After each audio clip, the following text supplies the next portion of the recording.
Welcome to सोमाज Hindi class. Jaishankar Prasad की कहानी संदेह। राम निहाल अपना बिखरा हुआ सामान बांधने में लगा। जंगल में धूप आकर उसके छोटे से शीशे पर तड़प रही थी। अपना उज्जवल आलोक खंड व छोटा सा दर्पण बुद्ध की सुंदर प्रतिमा को अर्पण कर रहा था, किंतु प्रतिमा ध्यानमग्न थी। उसकी आंखें धूप से चौंधियाती न थी। प्रतिमा का शांत गंभीर मुख और भी प्रसन्न हो रहा था, किंतु राम निहाल उधर देखता न था। उसके हाथों में था कागजों का एक बंडल, जिसे संदूक में रखने से पहले वह खोलना चाहता था। पढ़ने की इच्छा थी, फिर भी न जाने क्यों हिचक रहा था और अपने को मना कर रहा था, जैसे किसी भयानक वस्तु से बचने के लिए कोई बालक को रोकता हो। बंडल तो रख दिया, पर दूसरा बड़ा सा लिफाफा खोल ही डाला। एक चित्र उसके हाथों में था और आंखों में आंसू थे। कमरे में अब 2 प्रतिमाएं थीं। बुद्ध देव अपनी विराग महिमा में निमग्न, राम निहाल राग शैल सा अचल, जिसमें से हृदय का द्रव्य आंसुओं की निर्झरी बनकर धीरे धीरे बह रहा था। किशोरी ने आकर हल्ला मचा दिया। भाभी, अरे भाभी, देखा नहीं तूने ना, निहाल बाबू रो रहे हैं, अरे तू चल भी। श्यामा वहां आकर खड़ी हो गई। उसके आने पर भी राम निहाल उसी भाव में विस्मृत सा अपनी करुणा धारा बहा रहा था। श्यामा ने कहा, निहाल बाबू।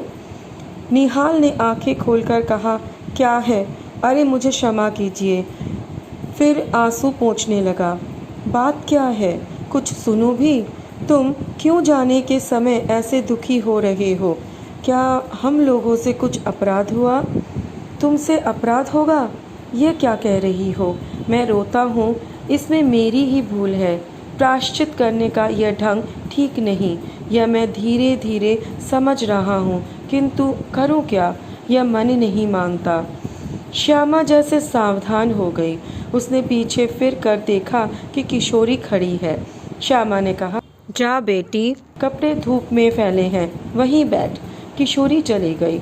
अब जैसे सुनने के लिए प्रस्तुत होकर श्यामा एक चटाई खींचकर बैठ गई। उसके सामने छोटी सी बुद्ध प्रतिमा सागवान की सुंदर मेज पर धूप के प्रतिबिंब में हंस रही थी। राम निहाल कहने लगा, श्यामा, तुम्हारा कठोर व्रत वैधव्य का आदर्श देखकर मेरे हृदय में विश्वास हुआ कि मनुष्य अपनी वासनाओं का दमन कर सकता है, किंतु तुम्हारा अवलंब बड़ा दृढ़ है। तुम्हारे सामने बालकों का झुंड हंसता खेलता लड़ता झगड़ता है और तुमने जैसी बहुत सी देव प्रतिमाएं श्रृंगार से सजाकर हृदय की कोठरी को मंदिर बना दिया, किंतु मुझको वहाँ कहाँ मिलता।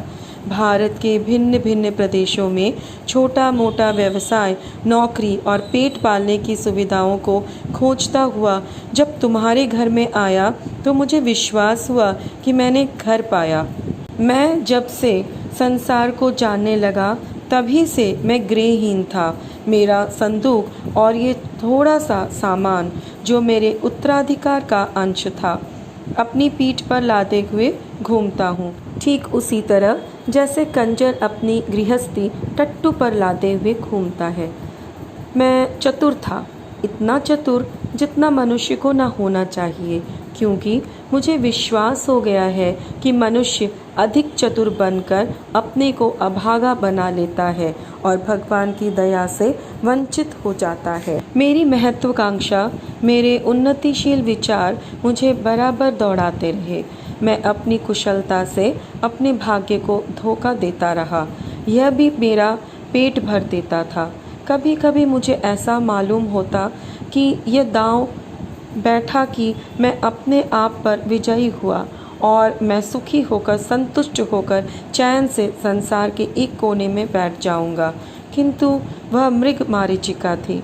मैं अब तक जिनके यहाँ नौकरी करता था वे लोग बड़े ही सुशिक्षित और सज्जन हैं, मुझे मानते भी बहुत हैं, तुम्हारे यहाँ घर सा सुख है, किंतु यह सब मुझे छोड़ना पड़ेगा ही। इतनी बात कहकर रामनिहाल चुप हो गया। तो तुम काम की बात एक ना करोगे? व्यर्थ ही इतनी श्यामा और कुछ कहना चाहती थी कि उसे रोक कर रामनिहाल कहने लगा, मैं अब तक जिनके यहाँ नौकरी करता था वे लोग बड़े ही सुशिक्षित और सज्जन हैं, मुझे मानते भी बहुत हैं। तुम्हारे यहाँ घर सा सुख है, किंतु यह सब मुझे छोड़ना पड़ेगा ही। इतनी बात कहकर रामनिहाल चुप हो गया। तो तुम काम की एक बात ना कहोगे? व्यर्थ ही इतनी श्यामा और कुछ कहना चाहती थी कि उसे रोककर रामनिहाल कहने लगा, मैं तुमको अपना शुभचिंतक, मित्र और रक्षक समझता हूँ। फिर तुमसे ना कहूँगा तो यह भार कब तक ढोता रहूँगा? ये चैत है ना? हाँ ठीक। कार्तिक की पूर्णिमा थी। मैं कामकाज से छुट्टी पाकर संध्या की शोभा देखने के लिए दशाश्वमेध घाट पर जाने के लिए तैयार था कि ब्रजकिशोर बाबू ने कहा, तुम तो गंगा किनारे टहलने जाते ही हो। आज मेरे एक संबंधी आ गए हैं, इन्हें भी एक बछड़े पर बैठाकर घुमाते आओ। मुझे आज छुट्टी नहीं है। मैंने स्वीकार कर लिया। ऑफिस में बैठा था, थोड़ी देर में भीतर से एक पुरुष के साथ एक सुंदरी स्त्री निकली और मैं समझ गया कि मुझे इन्हीं लोगों के साथ जाना होगा। ब्रजकिशोर बाबू ने कहा, मान मंदिर घाट पर बजरा ठीक है, निहाल आपके साथ जा रहे हैं, कोई असुविधा न होगी। इस समय मुझे क्षमा कीजिए, आवश्यक काम है। पुरुष के मुंह पर भी रेखा कुछ तन गई। स्त्री ने कहा, अच्छा है, आप काम कीजिए, हम लोग तब तक घूम आते हैं। हम लोग मान मंदिर पहुँचे। बजरे पर चांदनी बिछी थी। पुरुष मोहन बाबू जाकर ऊपर बैठ गए। पैड़ी लगी थी। मनोरमा को चढ़ने में जैसे डर लग रहा था। मैं बजरे के कोने में खड़ा था। हाथ बढ़ाकर मैंने कहा, अब चले आइए, कोई डर नहीं है। उसने हाथ पकड़ लिया। ऊपर आते ही मेरे कान में धीरे से उसने कहा, मेरे पति पागल बनाए जा रहे हैं, कुछ हैं भी, तनिक सावधान रहिएगा, नाव की बात है। मैंने कह दिया, कोई चिंता नहीं, किंतु ऊपर जाकर बैठ जाने पर भी मेरे कानों के समीप उस सुंदर मुख का सुरभित निश्वास अपनी अनुभूति दे रहा था। मैंने मन को शांत किया। चांदनी निकल आई थी। घाट पर आकाश दीप जल रहे थे और गंगा की धारा में भी छोटे छोटे दीपक बहते हुए दिखाई देते थे। मोहन बाबू की बड़ी बड़ी गोल आंखें और भी फैल गईं। उन्होंने कहा, मनोरमा देखो, इस दीपदान का क्या अर्थ है, तुम समझती हो? गंगा जी की पूजा, और क्या? मनोरमा ने कहा, यही तो मेरा और तुम्हारा मतभेद है। जीवन के लघु दीप को अनंत की धारा में बहा देने का यह संकेत है। आह, कितनी सुंदर कल्पना! कहकर मोहन बाबू जैसे उच्छ्वासित हो उठे। उनकी शारीरिक चेतना मानसिक अनुभूति से मिलकर उत्तेजित हो उठी। मनोरमा ने मेरे कानों में धीरे से कहा, देखा ना आपने? मैं चकित हो रहा था। बजरा पंचगंगा घाट के समीप पहुंच गया था। तब हंसते हुए मनोरमा ने अपने पति से कहा, और ये बांसों में जो लटके हुए दीपक हैं, उन्हें आप क्या कहेंगे? तुरंत ही मोहन बाबू ने कहा, आकाश भी असीम है, जीवन दीप को उसी की ओर जाने के लिए यह भी संकेत है। फिर हाँफते हुए उन्होंने कहना आरंभ किया, तुम लोगों ने मुझे पागल समझ लिया है, मैं ये जानता हूँ। ओह, संसार की विश्वासघात की ठोकरों ने मेरे हृदय को विक्षिप्त बना दिया है, मुझे उससे विमुख कर दिया है। किसी ने मेरे मानसिक विप्लवों में मुझे सहायता नहीं दी। मैं ही सबके लिए मरा करूं। अब मैं ये नहीं सह सकता। मुझे अकपट प्यार की आवश्यकता है। जीवन में वह कभी नहीं मिला। तुमने भी मनोरमा, तुमने भी मुझे। मनोरमा घबरा उठी। उसने कहा, चुप रहिए, आपकी तबीयत बिगड़ रही है, शांत हो जाइए। क्यों शांत हो जाऊं? रामनिहाल को देखकर चुप रहूं? वह जान जाए, इसमें मुझे कोई भय नहीं। तुम लोग छिपाकर सत्य को छलना क्यों बनाती हो? मोहन बाबू के श्वासों की गति तीव्र हो उठी। मनोरमा ने हताश भाव से मेरी ओर देखा। वह चांदनी रात में विशुद्ध प्रतिमा सी निश्चेष्ट हो रही थी। मैंने सावधान होकर कहा, माझी अब घूम जाओ। कार्तिक की रात चांदनी से शीतल हो चली थी। नाव मान मंदिर की ओर घूम चली। मैं मोहन बाबू के मनोविकार के संबंध में सोच रहा था। कुछ देर चुप रहने के बाद मोहन बाबू फिर अपने आप कहने लगे, ब्रज किशोर को मैं पहचानता हूँ मनोरमा। उसने तुम्हारे साथ मिलकर जो षड्यंत्र रचा है, मुझे पागल बना देने का जो उपाय हो रहा है, उसे मैं समझ रहा हूँ। तो ओह, आप चुप न रहेंगे? मैं कहती हूँ, यह व्यर्थ का संदेह आप मन से निकाल दीजिए या मेरे लिए संख्या मंगा दीजिए, छुट्टी हो। स्वस्थ होकर बड़ी कोमलता से मोहन बाबू कहने लगे, तुम्हारा अपमान होता है। सबके सामने मुझे ये बातें न कहनी चाहिए। यह मेरा अपराध है, मुझे क्षमा करो मनोरमा। सचमुच मनोरमा के कोमल चरण मोहन बाबू के हाथ में थे। वह पैर छुड़ाती हुई पीछे खिसकी। मेरे शरीर से उसका स्पर्श हो गया। वह क्षुब्ध और संकोच में ऊब चूब रमणी जैसे किसी का आश्रय पाने के लिए व्याकुल हो गई थी। मनोरमा ने दीनता से मेरी ओर देखते हुए कहा, आप देखते हैं ना? सचमुच मैं देख रहा था। गंगा की घोर धारा पर वज्रा फिसल रहा था, नक्षत्र बिखर रहे थे और एक सुंदर युवती मेरा आश्रय खोज रही थी। अपनी सब लज्जा और अपमान लेकर वह दुर्वह संदेह से पीड़ित स्त्री जब कहती थी कि आप देखते हैं ना, तब मानो मुझसे प्रार्थना करती थी कि कुछ मत देखो, मेरा व्यंग उपहास देखने की वस्तु नहीं। मैं चुप था। घाट पर बजरा लगा।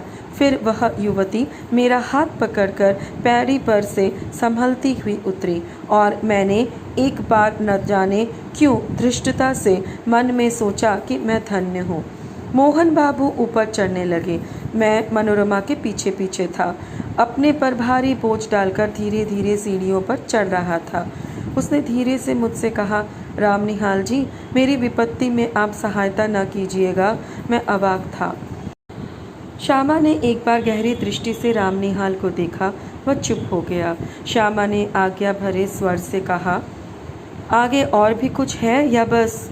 राम निहाल ने सिर झुकाकर कहा, हाँ, और कुछ भी है। वही कहो ना।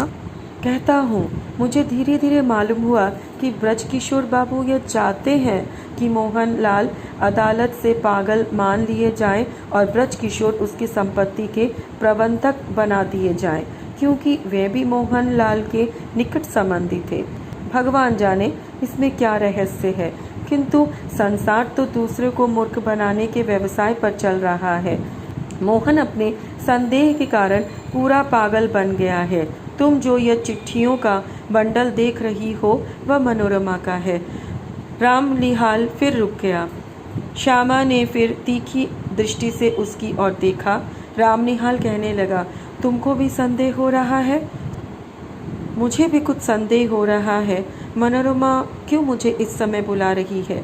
अब श्यामा ने हंसकर कहा, तो क्या तुम समझते हो कि मनोरमा तुमको प्यार करती है और वह दुष्चरित्रा है? छी राम निहाल, यह तुम क्यों सोच रही हो?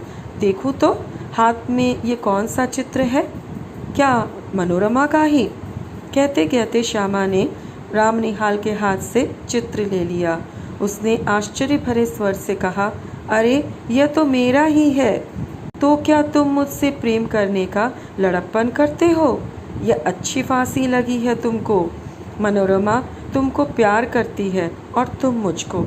मन के विनोद के लिए तुमने अच्छा साधन जुटाया है, तभी कायरों की तरह यहाँ से बोरियां बंधना लेकर भागने की तैयारी कर ली है। राम निहाल हतबुद्धि अपराधी सा श्यामा को देखने लगा, जैसे उसे कहीं भागने की राह न हो। श्यामा दृढ़ स्वर में कहने लगी, निहाल बाबू, प्यार करना बड़ा कठिन है। तुम इस खेल को नहीं जानते। इसके चक्कर में पड़ना भी मत।